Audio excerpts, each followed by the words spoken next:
Si tu restes avec moi jusqu'à la fin, je vais te donner quelque chose qui n'est pas simplement une technique, mais une clé.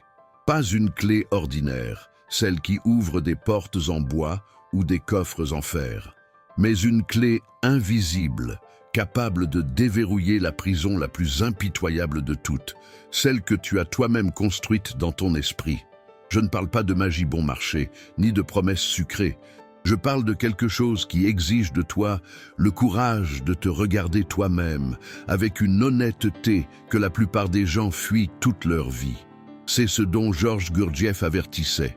Nous vivons comme des machines, répétant des pensées et des habitudes, croyant que nous choisissons quand en réalité nous réagissons simplement. Et la pire prison est celle dans laquelle nous ne réalisons même pas que nous sommes enfermés. Regarde autour de toi. La ville pulse, le temps file, et des milliers de vies se répètent comme des copies d'un même scénario. Les gens courent après de l'argent qui ne couvre même pas leurs factures, rêvent de liberté mais s'accrochent à des emplois qu'ils détestent.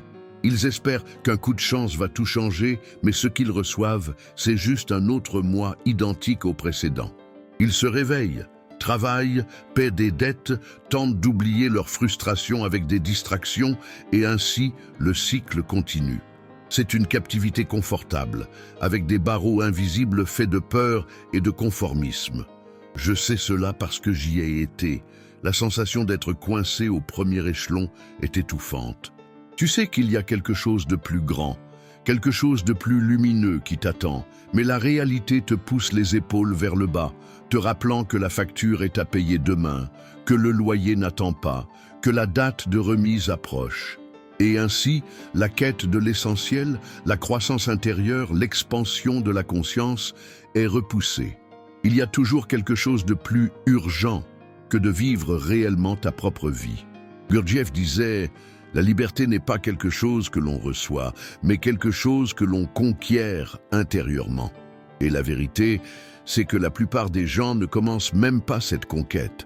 Ils entendent parler du pouvoir de l'esprit, de manifester des réalités, mais ils regardent leur relevé bancaire et sentent que tout cela est une fantaisie lointaine. Comment penser à transformer la conscience si tu ne sais pas comment payer la prochaine facture d'électricité? Comment parler d'illumination quand la peur du manque plane sur toi comme une ombre tout au long de ta journée? Mais voici le point. Tant que tu croiras que tu dois attendre que toutes les conditions extérieures soient parfaites pour commencer, rien ne changera. Jamais. Parce que la vie ne te donne pas de stabilité avant la transformation. Elle exige que tu plonges dans le changement même au milieu du chaos. C'est pourquoi tant de gens restent bloqués à la base de l'échelle. Et le plus cruel, c'est que cet enfermement se nourrit de lui-même. Plus tu retardes la transformation, plus elle semble impossible. Je vois cela tous les jours. Il y a des gens qui, lorsqu'ils entendent parler de l'autoconnaissance, s'y intéressent, mais ne s'inscrivent à un cours ou ne lisent un livre que lorsqu'il leur reste du temps, de l'argent ou de l'énergie. Mais quand il en reste, est un mirage. Il n'en reste jamais. C'est comme attendre que la mer se calme pour apprendre à nager et se noyer avant même d'entrer dans l'eau. Et ici, je dois être direct avec toi. Personne ne te donnera la vie que tu veux. Il n'y aura pas de signe divin parfait, ni de moment idéal. C'est toi qui dois ouvrir la porte, et pour cela tu as besoin de la bonne clé. Ce n'est pas suffisant de rêver, ce n'est pas suffisant de désirer.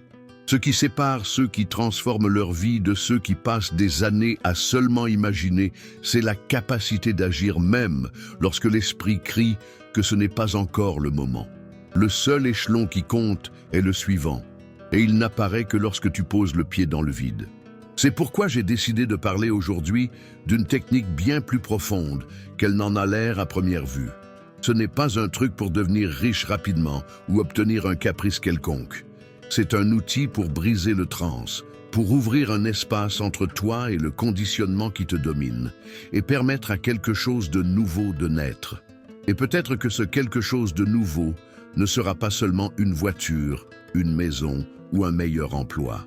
Peut-être que ce sera la première fois que tu te verras comme quelqu'un capable de créer consciemment sa propre vie.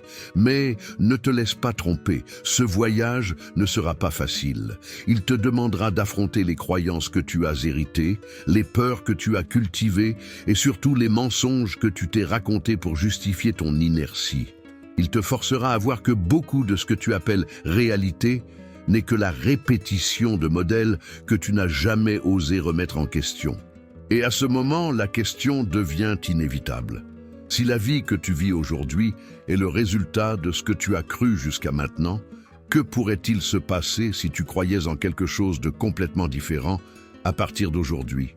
La vérité, c'est que la plupart des gens n'échouent pas par manque d'information. Ils échouent par manque de foi en ce qu'ils savent.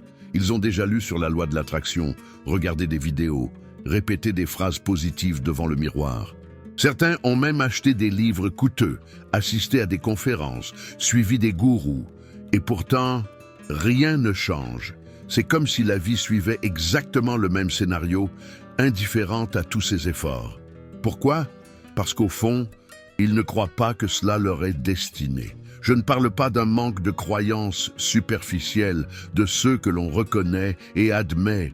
Je parle de quelque chose de beaucoup plus profond, presque invisible. Cette voix silencieuse, enfouie au fond de soi, qui chuchote, ce n'est pas pour des gens comme toi. Cette voix a des racines anciennes. Elle vient de l'enfance, de phrases entendues des parents, de défaites qui ont laissé des marques, de comparaisons répétées pendant des décennies. Elle vient des années vécues selon ce qui semblait réaliste. Et réaliste signifiait presque toujours petit, limité, résigné. Imaginez une femme de 52 ans qui a rêvé toute sa vie d'ouvrir son propre atelier de couture. Elle sait coudre comme personne, mais elle a passé sa vie à travailler dans des fonctions qu'elle n'aimait pas, acceptant que ce n'était pas le bon moment. Elle a élevé des enfants, payé des dettes, pris soin de la maison.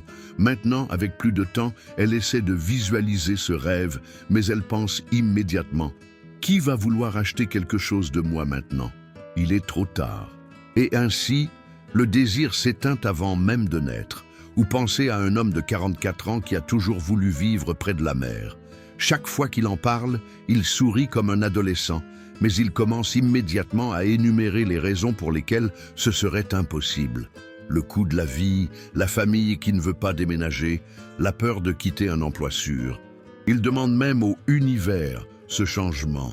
Mais au même moment, intérieurement, il ferme toutes les portes par où cette possibilité pourrait entrer. Et le plus ironique, c'est que, lorsque la vie essaie de lui donner ce qu'il a demandé, il ne le reconnaît pas. Il reçoit une démission inattendue, une opportunité d'affaires, un changement de circonstances, mais il interprète cela comme un malheur, une punition ou une crise. C'est comme si l'univers disait « Voici ce que tu as demandé ». Et il répondait « Non, ça ne peut pas être ça, c'est faux ». Et ainsi, il rend le cadeau sans même ouvrir l'emballage. Ces dernières années, en particulier après tant de crises mondiales, ce manque de foi s'est renforcé. La pandémie, les changements économiques, la sensation d'instabilité constante, tout cela a poussé de nombreuses personnes à se refermer encore plus. Elles ont commencé à croire que ce qui était juste, c'était seulement survivre et non vivre. Pour ceux qui sont dans la tranche d'âge de 35 à 65 ans, le poids des responsabilités et des frustrations accumulées semble étouffer toute tentative de rêver. L'esprit devient un juge impitoyable qui refuse chaque possibilité avant même de l'évaluer. Mais il y a quelque chose que nous devons affronter avec honnêteté. Croire n'est pas une question de optimisme ou de vague espoir. Croire est un acte de courage. C'est choisir de maintenir en soi une vision qui n'existe pas encore dans le monde extérieur, même lorsque tous les faits disent le contraire. C'est comme cultiver une graine en hiver, sans savoir quand viendra le printemps, et pourtant s'en occuper tous les jours. Je me souviens d'une histoire que j'ai entendue un jour, celle d'un homme qui a hérité d'un petit terrain aride. Tout le monde disait qu'il n'y pousserait rien, mais pour une raison quelconque. Il croyait qu'il pouvait le transformer. Il a planté, arrosé et pris soin, même lorsque pendant des mois rien n'apparaissait. Les voisins riaient, disaient qu'il perdait son temps. Jusqu'à ce qu'au bout de 3 ans, Une petite pousse traverse la terre. Des années plus tard, ce petit terrain est devenu un verger luxuriant, connu dans toute la région. La différence n'était ni la terre, ni l'eau, ni la chance. C'était la capacité de croire et d'agir de manière cohérente, sans attendre des preuves immédiates. Et c'est ici que beaucoup trébuchent. Ils veulent voir pour croire. Ils veulent que l'univers leur apporte un signe indiscutable avant de se mettre en mouvement. Mais la vie ne fonctionne pas ainsi. Comme disait Gurdjieff, la vraie foi est l'acte de se jeter dans le vide et de découvrir que c'est en réalité un chemin.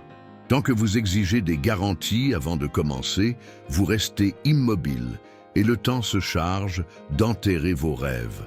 En 2025, nous vivons une époque où le manque de foi n'est pas seulement personnel, mais collectif. Les nouvelles, les réseaux sociaux, les conversations quotidiennes sont remplies de cynisme et d'un certain plaisir amer à prédire des échecs. C'est comme si croire en quelque chose de bon était de la naïveté. Et peu à peu, cette atmosphère infecte même les cœurs les plus pleins d'espoir.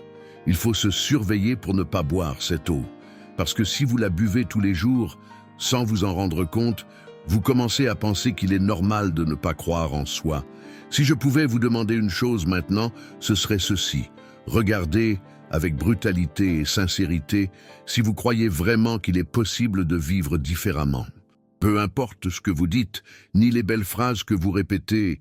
Ce qui importe, c'est ce que vous ressentez quand vous êtes seul, la nuit, regardant le plafond avant de vous endormir. Là, dans ce silence, réside la vérité sur votre foi. Et si la réponse est non, que vous ne croyez pas au fond, alors c'est là que le travail commence. Parce que le premier pas pour créer une réalité n'est pas d'apprendre des techniques ou de répéter des mantras, mais de briser le pacte silencieux que vous avez fait avec le manque de foi. La question est simple et en même temps immense. Combien d'opportunités avez-vous déjà rejetées sans vous en rendre compte, simplement parce qu'elles ne ressemblaient pas exactement à ce que vous imaginiez? Et, encore plus profondément, est-ce qu'en ce moment même, ce que vous désirez le plus se trouve déjà devant vous, mais déguisé en défi? Il existe 3 piliers qui soutiennent tout processus de manifestation véritable, et tous semblent évidents à première vue. Mais en pratique, peu de gens arrivent à les maintenir vivants en eux-mêmes. C'est comme si nous connaissions le chemin, mais que nous insisterions à faire des détours, distraits par des raccourcis qui ne mènent jamais nulle part. Le premier pilier est le désir. Pas un désir vague, faible, qui se mélange avec des dizaines d'autres volontés quotidiennes, mais un désir cristallin, poli au point de ne laisser aucune place au doute. Le deuxième est la croyance. Et c'est ici que nous entrons dans un territoire dangereux, car croire, c'est soutenir une flamme même lors des nuits de tempête. Le troisième est le détachement, l'art paradoxal de lâcher ce qui compte le plus pour que cela puisse enfin venir à nous. La plupart des gens échouent dès le début parce qu'ils ne savent pas ce qu'ils veulent vraiment. Ils demandent du bonheur, mais ne savent pas comment le décrire. Ils demandent plus d'argent, mais n'ont aucune clarté sur combien, pourquoi ou dans quel contexte. C'est comme essayer de programmer une destination dans un GPS en écrivant simplement « Emmène-moi à un bon endroit ». Comment l'univers pourrait-il répondre à une telle demande ? Avoir de la clarté, c'est comme tracer les coordonnées sur une carte. Sans cela, n'importe quel vent peut dévier votre route. Et peut-être que c'est la première question que vous devez vous poser maintenant. Savez-vous vraiment ce que vous voulez, ou êtes-vous simplement en train de répéter ce que vous pensez devoir vouloir? Lorsque nous arrivons au deuxième pilier, la croyance, nous réalisons que c'est ici que beaucoup se perdent. Il ne suffit pas de dire « je crois ». Il faut croire au point que vos actions, vos paroles et même vos pensées silencieuses soient alignées avec cette foi. Georges Gurdjieff disait que l'homme n'est pas libre parce qu'il ne croit pas en ce qu'il peut devenir.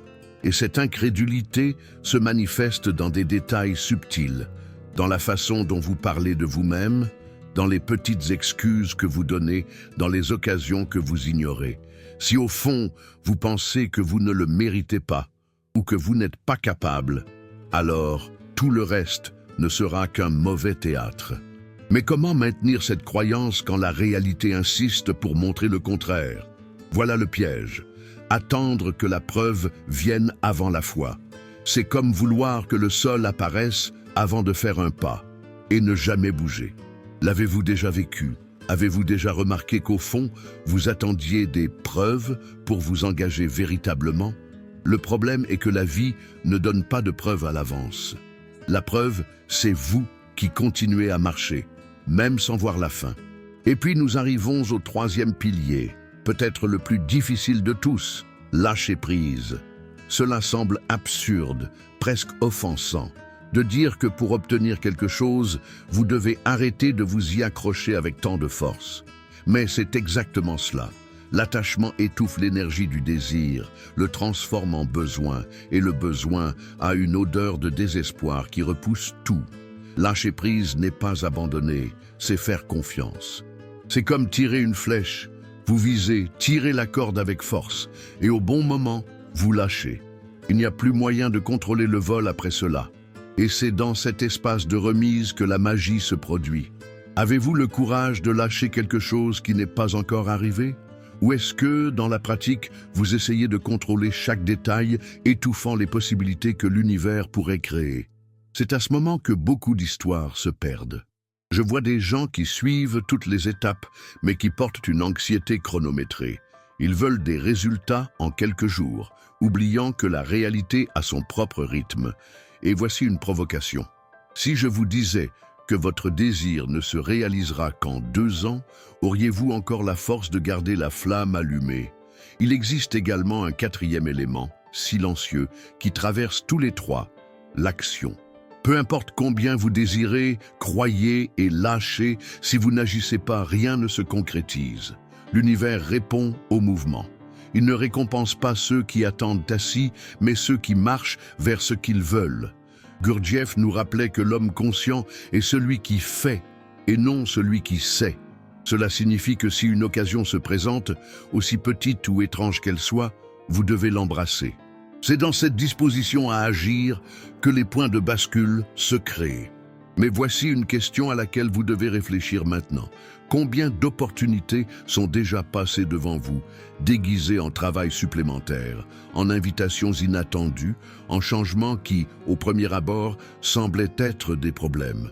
Combien avez-vous rejeté parce qu'elles n'avaient pas la forme parfaite de ce que vous imaginiez?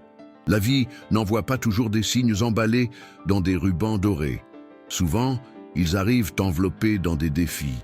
Si vous comprenez ces 3 piliers, désirer, croire, lâcher et accepter que l'action est le fil qui relie tous ces éléments, vous commencez à voir que manifester quelque chose n'est pas un événement isolé, mais un processus continu d'alignement interne et externe. Ce n'est pas attendre que la vie se plie à vos caprices, mais vous transformer de telle sorte que la vie ne puisse s'empêcher de répondre. Et peut-être que c'est la partie la plus difficile à accepter. La manifestation n'est pas un cadeau que vous recevez, c'est une conséquence inévitable de ce que vous devenez. Et maintenant, je vous pose la question. Êtes-vous prêt à devenir cette personne ou attendez-vous simplement que quelque chose tombe dans votre collerette? Si cette question vous dérange, c'est qu'il est peut-être déjà temps de changer la façon dont vous vous déplacez dans le monde. Et si vous ressentez cela, écrivez dans les commentaires lequel de ces piliers vous défie le plus aujourd'hui. Pas pour exposer vos faiblesses, mais pour marquer le point exact où votre transformation commencera. Nikola Tesla, un homme qui semblait vivre en avance sur son temps, disait que si nous comprenions la magnificence des nombres 3, 6 et 9, nous aurions la clé pour comprendre l'univers lui-même. Cette affirmation, répétée pendant des décennies comme une sorte d'énigme, ne concerne pas seulement les mathématiques ou la physique quantique. Elle parle de schémas invisibles qui organisent tout ce qui existe. Tesla ne disait pas cela pour impressionner. Il percevait le monde comme un organisme vivant, guidé par des fréquences et des vibrations, et croyait que ces nombres étaient des codes d'accès à une dimension plus profonde de la réalité. Ce n'est pas par hasard que plus d'un siècle après, cette trilogie de nombres continue d'intriguer les scientifiques, les mystiques et les chercheurs spirituels. Mais ce que peu de gens réalisent, c'est que ces nombres peuvent aussi être appliquées de manière pratique, comme un rituel d'alignement entre l'esprit conscient et l'inconscient. C'est ici que commence la technique 3-6-9, qui n'est pas seulement un exercice d'écriture, mais une sorte de réglage mental. Lorsque vous écrivez votre désir 3 fois, vous déclarez l'intention au conscient. Lorsque vous écrivez 6 fois, vous approfondissez cette intention dans le subconscient. Et lorsque vous écrivez 9 fois, vous créez un ancrage énergétique qui relie votre champ interne au champ plus grand de l'univers.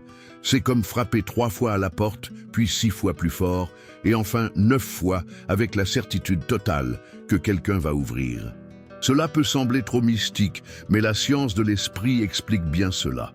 Des recherches récentes en neurosciences montrent que la répétition concentrée d'une phrase chargée émotionnellement crée de nouveaux schémas neuronaux. Ces schémas, s'ils sont renforcés pendant des jours, des semaines et des mois, commencent à façonner nos perceptions et, par conséquent, nos décisions. Et si nos décisions changent, le parcours de notre vie change avec elles. Ce que Tesla percevait comme le code de l'univers, nous pouvons aujourd'hui le comprendre comme la capacité à programmer petit à petit le système d'exploitation même de l'esprit. Imaginez par exemple une femme de 58 ans qui a toujours rêvé d'écrire un livre, mais qui s'est convaincue qu'il était trop tard pour commencer.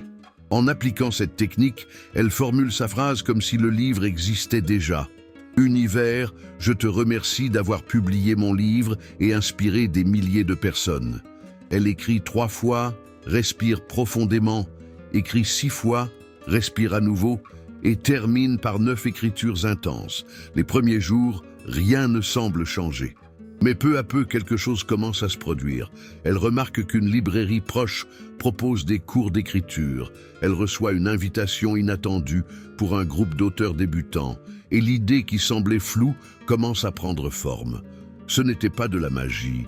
C'était un ensemble de micro-décisions et de mouvements internes réveillés par la répétition intentionnelle. La force de cette technique réside aussi dans le rituel. Porter la feuille avec le désir écrit est plus qu'un détail. C'est un rappel physique, un symbole de l'engagement envers sa propre transformation.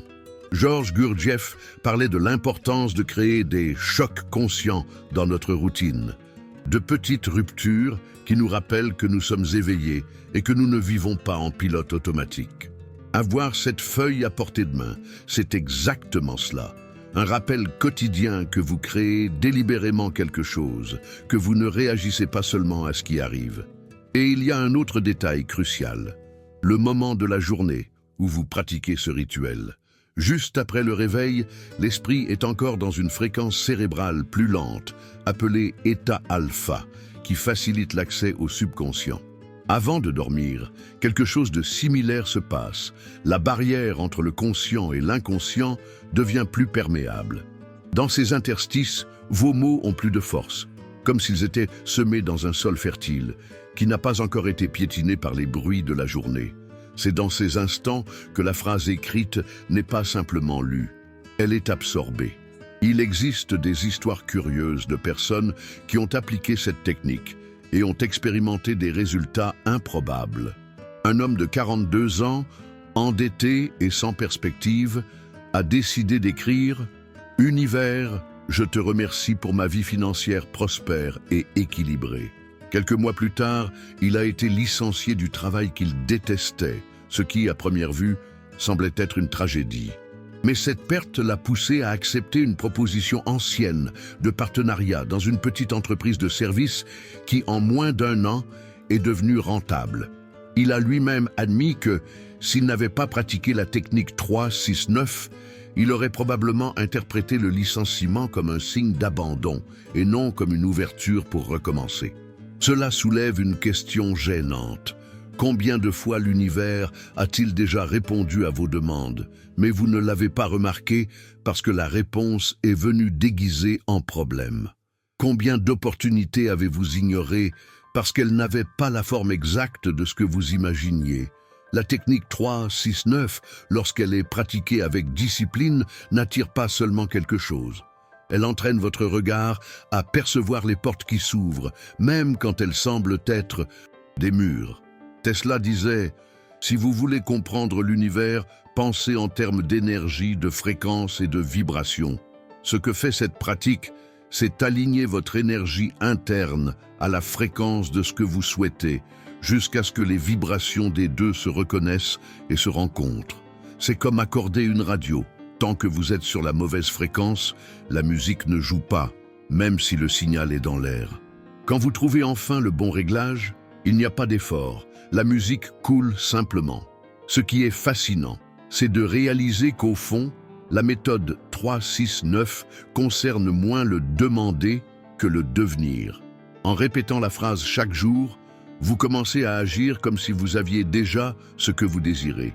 Et lorsque vous agissez ainsi, vos choix, vos postures et vos décisions changent. La vie commence alors à répondre non pas à ce que vous souhaitez, mais à ce que vous êtes. Et c'est à ce moment-là que la manifestation cesse d'être un événement miraculeux pour devenir la conséquence naturelle d'un alignement intérieur. Peut-être que maintenant, la question que vous devez vous poser est la suivante. Si tout ce que vous écrivez et répétez a le pouvoir de façonner votre réalité, qu'est-ce que vous répétez sans même vous en rendre compte? Dans vos conversations, vos pensées, les histoires que vous vous racontez à propos de vous-même. Et plus important encore, êtes-vous prêt à remplacer ces anciennes narrations par une nouvelle histoire, écrite consciemment, chaque jour, ce qui sépare ceux qui parviennent à manifester la vie qu'ils désirent de ceux qui passent des années à tourner en rond au même endroit? Ce n'est ni la chance, ni l'accès à des informations secrètes. C'est la capacité de maintenir l'engagement silencieux envers ce qu'ils ont décidé de créer. Ce mot, engagement, semble simple, mais il porte un poids que peu de personnes sont prêtes à supporter. Ce n'est pas un accord signé à l'encre, mais par une présence quotidienne. C'est une décision que vous réaffirmez non seulement lorsque vous êtes motivé, mais surtout lorsque l'enthousiasme s'évapore et qu'il ne reste que la discipline et la foi. Le paradoxe de la manifestation est qu'en même temps qu'il est nécessaire de désirer quelque chose avec intensité, il faut aussi se libérer de la nécessité de l'avoir. C'est comme planter une graine dans le sol et résister à l'impulsion de la déterrer chaque jour pour vérifier si elle germe. Georges Gurdjieff disait que l'homme qui sait attendre mais ne se livre pas à l'inertie est le seul capable de récolter le fruit au moment juste. Attendre ici n'est pas de la passivité. C'est un état actif de confiance dans lequel vous continuez à avancer et à construire, même sans voir de résultats immédiats. C'est l'une des leçons les plus difficiles pour ceux qui commencent. Comprendre que les pertes, les changements brusques et les situations inconfortables ne sont pas des signes que quelque chose a mal tourné, mais que le terrain est en train de se préparer. Un licenciement qui semble un recul peut être la libération nécessaire pour que vous puissiez saisir une opportunité que vous n'auriez jamais envisagée. La fin d'une relation peut ouvrir de l'espace pour un nouveau cycle de croissance personnelle qui renforcera toutes les facettes de votre vie. Mais pour voir cela, il faut lâcher prise sur le chemin que vous imaginiez et faire confiance au chemin qui se révèle. Combien de fois avez-vous abandonné parce que la vie n'a pas répondu comme vous le vouliez? Combien de fois avez-vous interprété un virage inattendu comme un obstacle définitif, quand en réalité c'était juste un détour pour vous conduire sur une route plus efficace? L'univers ne fonctionne pas selon nos angoisses. Il répond à l'alignement entre ce que nous sommes et ce que nous demandons. Tant que vous ne devenez pas la personne qui vit naturellement ce qu'elle désire, tout ne sera qu'une possibilité lointaine. Le défi est que l'esprit déteste ne pas avoir le contrôle. Il veut savoir exactement quand, comment et pourquoi quelque chose va se produire. Il veut des preuves avant de sauter, mais c'est justement lorsque vous renoncez à cette exigence que quelque chose se réorganise à l'intérieur de vous. C'est comme relâcher sa respiration après avoir retenu l'air trop longtemps. Il y a un soulagement, une ouverture et l'espace nécessaire pour que le nouveau entre. Cet abandon n'est pas de la faiblesse, c'est une maturité spirituelle. C'est accepter que tout n'est pas besoin de passer par le filtre de la logique pour être vrai. Gurdjieff enseignait que l'homme ordinaire vit endormi, pris dans des réactions automatiques. La pratique consciente, qu'elle soit spirituelle, mentale ou physique, a pour fonction de provoquer un choc intérieur, de réveiller quelque chose en nous qui était endormi. Lorsque vous pratiquez le détachement, vous provoquez ce choc.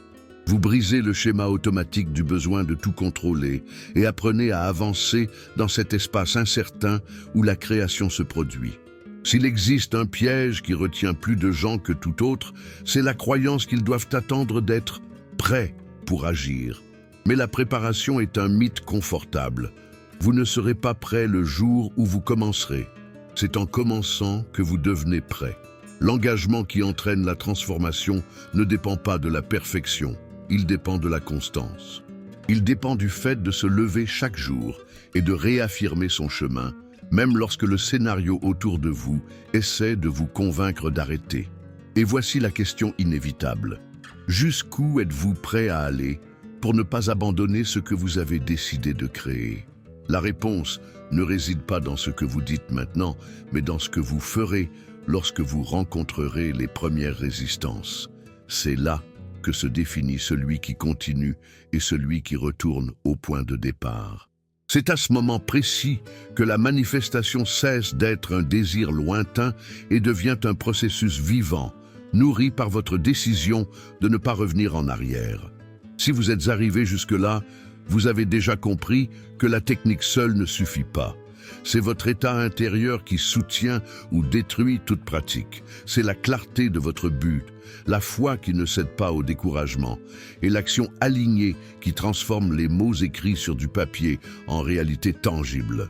Maintenant, le choix se présente à vous. Continuer à accumuler des connaissances sans les appliquer ou conclure un pacte réel avec votre propre transformation. Parce qu'en fin de compte, manifester ne concerne pas seulement l'acquisition de ce que vous voulez, c'est devenir quelqu'un qui vit selon ce qu'il croit.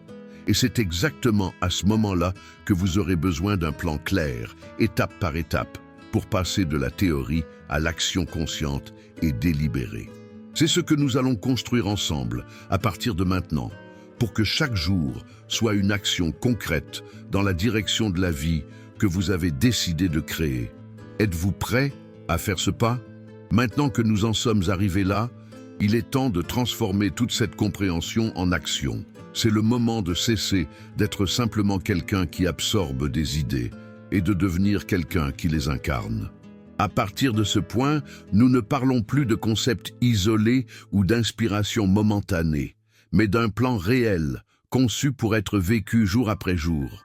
Souvenez-vous, le changement ne se produit pas d'un saut miraculeux, mais dans la répétition consciente de simples étapes, maintenues avec constance et présence. C'est ce que Georges Gurdjieff appelait le travail sur soi, non pas un effort désespéré, mais un exercice délibéré d'attention, de discipline et d'auto-observation. La première étape est la clarté absolue de votre désir. Prenez un moment pour cela. Éteignez votre téléphone, éloignez les distractions et plongez dans ce que vous voulez réellement manifester. Demandez-vous, si je pouvais créer une réalité maintenant, sans aucune limite, à quoi ressemblerait-elle? Ne vous censurez pas, ne tentez pas d'être trop réaliste. Notez en détail, comme si vous décriviez une scène qui se déroule déjà. Plus l'image sera nette, plus votre connexion avec elle sera forte. La deuxième étape consiste à écrire votre phrase de manifestation de la manière appropriée, comme si elle était déjà une réalité, avec gratitude. Par exemple, « Univers, je te remercie profondément de vivre dans une maison qui m'apporte paix et inspiration chaque jour. » Ou « Je suis reconnaissant pour la santé pleine qui me soutient avec énergie et vitalité. » Cette phrase sera le noyau de la technique 3-6-9. Souvenez-vous qu'il ne s'agit pas seulement de demander, mais de déclarer que vous vivez déjà cette expérience, comme un fait. La troisième étape est le rituel quotidien. Chaque jour, pendant 369 jours, vous écrirez la phrase 3 fois, respirerez profondément, écrirez 6 fois, respirerez à nouveau profondément, puis écrirez 9 fois. Faites cela de préférence le matin, dès votre réveil, et le soir, avant de vous coucher. Ce sont les moments où la conscience et l'inconscient sont les plus proches, et c'est à cette frontière que le programme se met en place. Écrire à la main, sur papier, est fondamentale. Votre écriture porte votre énergie et est le lien physique entre l'intention et la manifestation.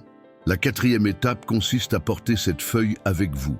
Cela peut être dans votre sac, votre portefeuille ou à un endroit où vous pouvez la voir et la toucher fréquemment. Cela crée un lien constant avec votre désir.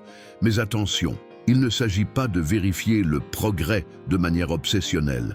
Il s'agit de vous rappeler de l'engagement que vous avez pris envers vous-même. Cet acte physique est comme une ancre, vous maintenant connecté à votre but, même pendant les jours turbulents. La cinquième étape est d'agir sur les opportunités. C'est la partie que beaucoup ignorent et c'est pourquoi ils ne récoltent pas de résultats. Lorsqu'une situation se présente, même si elle semble n'être qu'un défi ou quelque chose d'inattendu, demandez-vous « Comment cela pourrait-il être lié à ce que je crée ?» Parfois, la réponse n'est pas évidente. Une conversation informelle peut ouvrir un réseau de contacts. Un changement inattendu peut vous obliger à sortir de votre zone de confort et vous amener à l'étape suivante. Soyez prêt à dire « oui » à plus de choses. La sixième étape est la pratique du détachement. Après avoir écrit, déclaré et agi, lâchez prise. Relâchez l'anxiété de voir des résultats immédiats. Ayez confiance dans le processus. Cela ne signifie pas abandonner ou être passif, mais cultiver un état de paix tout en poursuivant votre travail. Lorsque l'attachement fait place à la confiance, l'énergie circule sans obstacle. La septième étape est le renforcement intérieur. Au cours des 369 jours, vous ferez inévitablement face à des moments de doute. C'est ici que le travail intérieur que Gurdjieff soulignait entre en jeu, observer ses propres pensées, identifier les schémas d'autosabotage et choisir consciemment de les remplacer. Si la croyance « ce n'est pas possible » apparaît, interrompez-la et reformulez-la. Cela se passe déjà même si je ne le vois pas encore. Cette discipline mentale est aussi importante que le rituel physique. La huitième étape consiste à créer un environnement qui favorise votre manifestation. Cela inclut le maintien autour de vous de personnes, de contenus et d'habitudes qui renforcent ce que vous voulez vivre. Éloignez-vous, autant que possible, des conversations négatives, des nouvelles qui nourrissent la peur et de tout stimulus qui contredit ce que vous êtes en train de créer. Ce n'est pas une fuite, c'est préserver votre état intérieur. La neuvième étape est d'enregistrer les signes et les progrès. Gardez un carnet ou un fichier où vous noterez tout ce qui est lié, de près ou de loin, à votre désir. Coïncidences, rencontres inattendues, changements subtils dans votre humeur ou dans les circonstances. Cela crée une histoire qui renforce votre foi dans les jours où elle vacille. La dixième étape consiste à célébrer le chemin parcouru, pas seulement l'arrivée. Chaque petite réussite, chaque mouvement, chaque signe fait partie du résultat. Cette gratitude active ouvre de l'espace pour plus que ce que vous demandez. Après tout, si vous ne pouvez pas apprécier ce que vous avez déjà, il vous sera difficile de maintenir ce que vous souhaitez accomplir. Si vous suivez ces étapes avec présence, constance et engagement, vous ne ferez pas seulement manifester un désir spécifique. Vous vous transformerez en la personne qui vit selon ce qu'elle croit et ressent. C'est ce qui change tout. Maintenant, je veux que vous transformiez cette décision en action. Si cette vidéo vous a touché, si elle a du sens, abonnez-vous à la chaîne pour que nous puissions continuer ce voyage ensemble. Aimez cette vidéo pour qu'elle atteigne plus de personnes qui ont besoin de l'entendre. Et partagez dans les commentaires quel est le désir que vous allez manifester avec cette méthode. Non seulement pour le déclarer à l'univers, mais aussi pour inspirer les autres qui, comme vous, sont prêts à créer une nouvelle réalité.